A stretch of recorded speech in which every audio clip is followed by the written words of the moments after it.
بسم اللہ الرحمن الرحیم۔ جماعت کے یتامہ کی خبر لو۔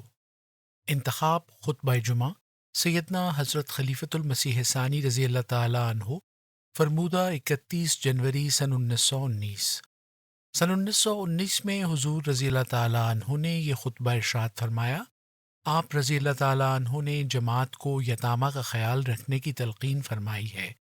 قارئین کے استفادے کے لیے یہ خطبہ شائع کیا جاتا ہے۔ ادارہ ممالک کے لحاظ سے بھی نیکی کی تعریف میں اختلاف ہے۔ ہندوستانی نیکی کی اور تعریف کرتے ہیں اور عرب والے نیکی کی کچھ اور ہی تعریف بتاتے ہیں۔ مصری اور چینی کچھ اور، ایرانی نیکی کسی اور چیز کو قرار دیتے ہیں۔ تشہد و تعوذ اور سورہ فاتحہ کے بعد حضور رضی اللہ تعالیٰ عنہ نے سورہ بقرہ کی مندرجہ ذیل آیت تلاوت فرمائی۔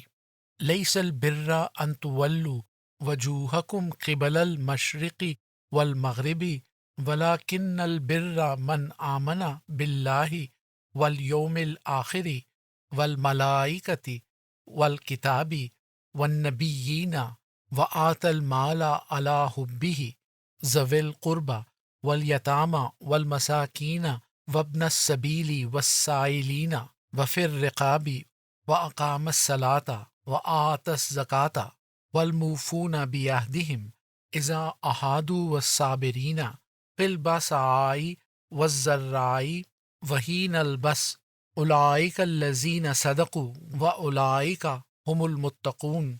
سورہ بقرہ آیت 178۔ اور پھر فرمایا، نیکی اور تقوی کے متعلق لوگوں میں عام طور پر اختلاف ہے۔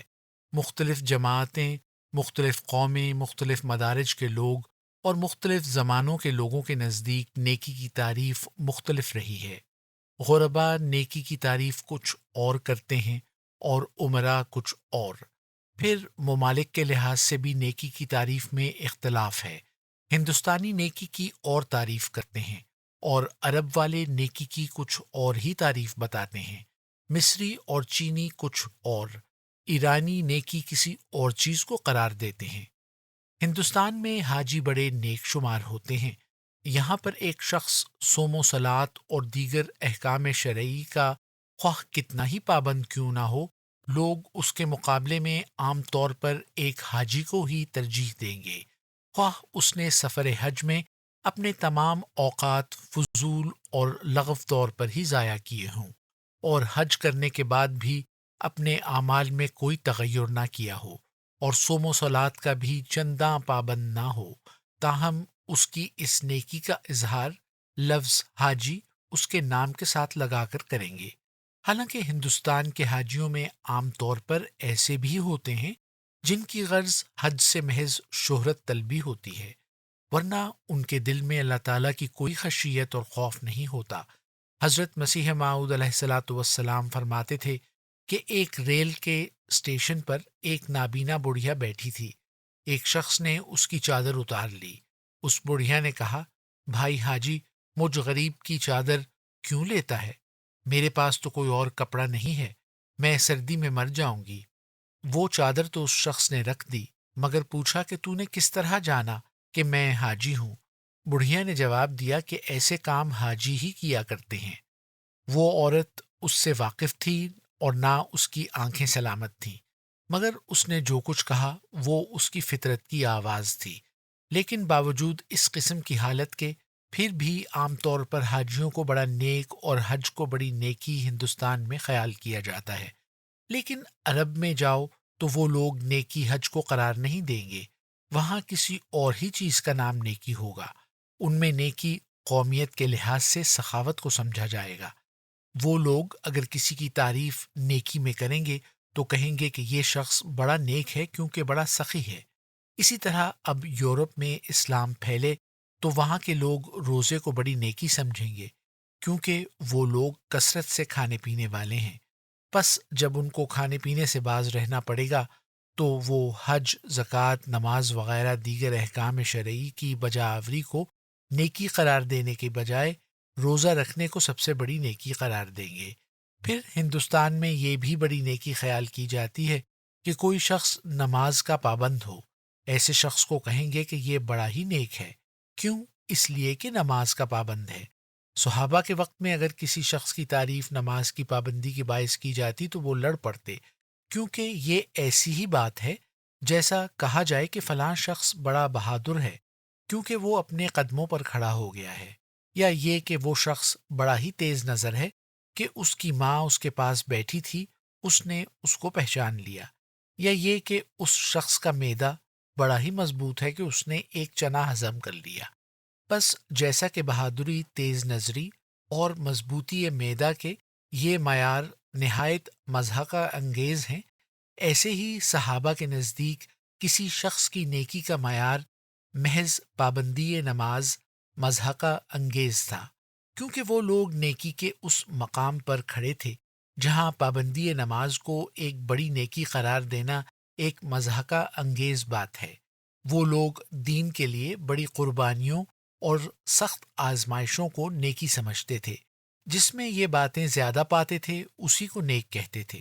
بس نیک اور نیکی کی تعریف ہر زمانے، ہر ملک اور ہر قوم میں جدا جدا اور مختلف رہی ہے۔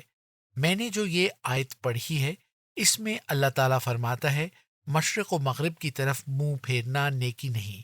اگر کوئی شخص قبلے کی طرف منہ کر کے نماز پڑھتا ہے اور اس کی نماز میں وہ مغز و مخ نہیں ہے تو اس نے قبلے کی طرف منہ کیا یا دوسری طرف کیا، اس کا کچھ حاصل نہیں ہے، کیونکہ نیکی منہ کے کسی طرف کرنے کا نام نہیں ہے، بلکہ نیکی نام ہے اس کیفیت کا جو دل کے اندر پیدا ہوتی ہے، اور یہ جو حرکات کی جاتی ہیں یہ ان کا ظاہری ثبوت ہوتی ہیں۔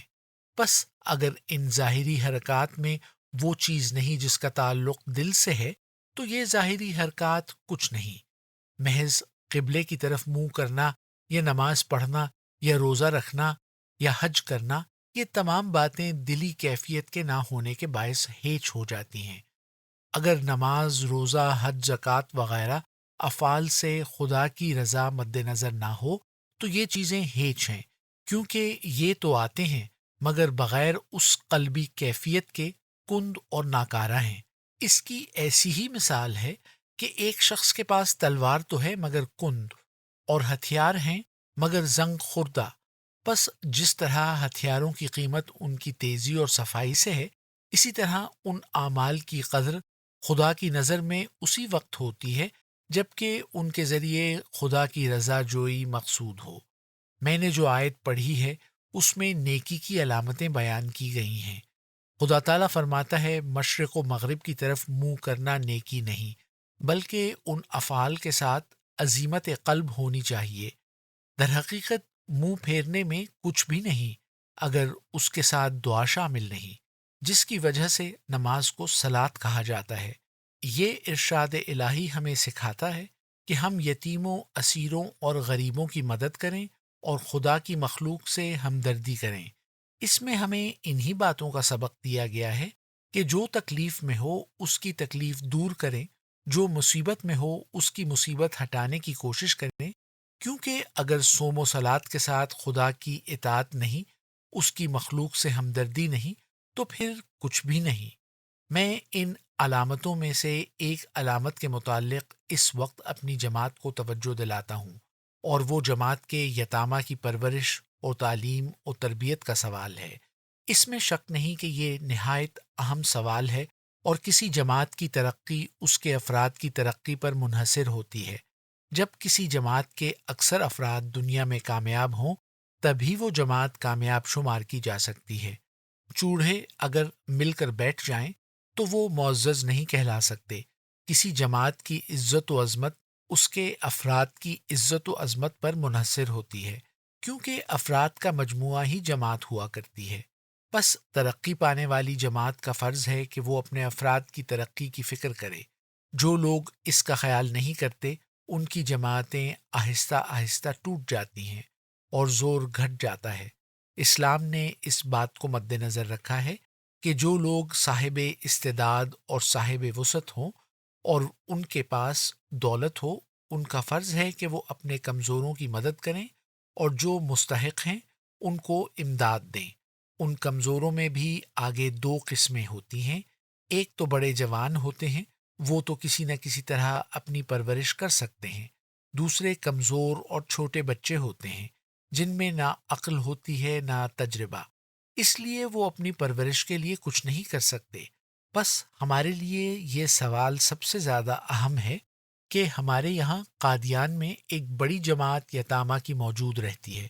ان میں سے کچھ تو ایسے ہیں کہ ان کے والدین اپنے وطنوں اور عزیزوں کو چھوڑ کر یہاں آ گئے اور موت نے ان کو اپنے بچوں سے جدا کر دیا۔ اگر وہ بچے اپنے وطن میں ہوتے تو ان کے عزیز ان کی پرورش کسی نہ کسی طرح کرتے، لیکن وہ تو اپنے تمام عزیزوں کو چھوڑ کر یہاں آ گئے تھے اور یہاں ہی انہوں نے اپنے عزیز بنائے تھے اور یہاں ہی ان کی رشتہ داریاں ہوتی تھیں۔ اور کچھ ایسے ہوتے ہیں کہ بیرونی جماعتوں سے آتے ہیں اور والدین کے فوت ہو جانے پر کسی نہ کسی طرح یہاں پہنچ جاتے ہیں۔ اب یتیموں کے متعلق تو ایک مقامی جماعت کا فرض ہے، دوسرے تمام جماعت کا بھی فرض ہے۔ بلحاظ مقامی ہونے کے قادیان کی جماعت کا فرض ہے اور بلحاظ تمام جماعت کا مرکز ہونے کے بیرونی جماعتوں کا بھی فرض ہے۔ اس وقت تک یتیموں کے متعلق کوئی احسن تجویز نہیں ہو سکی، نہ ان پر کوئی توجہ کی جا سکی ہے، لیکن اب میں نے حکم دیا ہے کہ تمام یتیموں کی فہرست بنائی جائے، خواہ وہ قادیان کے ہوں یا باہر سے آئے ہوئے ہوں۔ جب وہ فہرست تیار ہو جائے گی تو ان کے اخراجات کو جماعت پر پھیلایا جائے گا اور بہت حد تک ان کی پرورش کا فرض قادیان کی مرکزی جماعت پر ہوگا۔ یتامہ کے لیے بعض تجاویز کی گئی ہیں مگر وہ ابھی مکمل نہیں ہوئیں، مثلا یہ کہ بعض لوگوں کے گھروں میں بچوں کو رکھا جائے، لیکن اس میں یہ نقص ہے کہ بعض لوگ بچوں سے کام زیادہ لیتے ہیں اور ان کی تعلیم و تربیت کا کچھ خیال نہیں رکھتے۔ اور یہ بھی تجویز کی گئی ہے کہ ایک یتیم خانہ بنایا جائے، لیکن ظاہر ہے کہ یتیم خانے کے لیے بڑے اخراجات کی ضرورت ہے اور وہ ہماری جماعت زیادہ برداشت نہیں کر سکتی، اس لیے ایسی تجویز کی ضرورت ہے کہ خرچ بھی زیادہ نہ ہو اور بچوں کی نگہداشت بھی کافی ہو سکے جس سے وہ آوارہ نہ ہوں۔ میرے نزدیک وہ بچے جو ابھی چھوٹے ہیں ان کو بعض لوگوں کے سپرد کیا جا سکتا ہے کہ وہ مہینہ یا 15ویں دن ان کی تعلیمی و اخلاقی حالت کی رپورٹ کیا کریں، اور علاوہ ان کی رپورٹ کے اور ذرائع سے بھی ان بچوں کی حالت کا علم حاصل کیا جایا کرے۔ مگر اس میں ایک اور بات بھی ہے کہ سارے گھرانے ایسے نہیں جو ایک بچے کو سنبھال سکیں۔ میرے نزدیک ایک لوکل ذریعہ یتیموں کی پرورش کا ہے اور اس کو زیادہ وسیع اور مضبوط کیا جا سکتا ہے، اور وہ آٹا فنڈ ہے۔ اس طرح پر کہ یتامہ کے گھروں میں آٹا بھجوا دیا جایا کرے۔ پہلے بعض کو خرچ دیا جاتا تھا لیکن وہ خرچ پورا نہیں ہوتا، بس اس طرح ان میں آٹا جمع ہو کر تقسیم ہو جائے۔ میں جانتا ہوں کہ بعض کاموں میں بہت دیر ہو جاتی ہے، لیکن اس کام کے لیے دیر نہیں ہونی چاہیے کیونکہ یتیموں کی ہر طرف سے چیخ و پکار آ رہی ہے۔ میں لوکل انجمن کو آگاہ کرتا ہوں کہ وہ 2 دن کے اندر اندر اپنا جلسہ کر کے بتائے کہ وہ کیا کر سکتی ہے۔ باقی جس قدر کمی ہوگی وہ جماعت کے ان فنڈوں سے پوری کر لی جائے گی جو ہمارے پاس آتے ہیں۔ دوستوں کو چاہیے کہ جس قدر بھی ان سے ہو سکتا ہے یتیموں کی مدد کے لیے کوشش کریں اور جلد سے جلد بتائیں کہ ان سے یہ بوجھ کس قدر اٹھ سکتا ہے۔ الفضل، 8 فروری سن 1919۔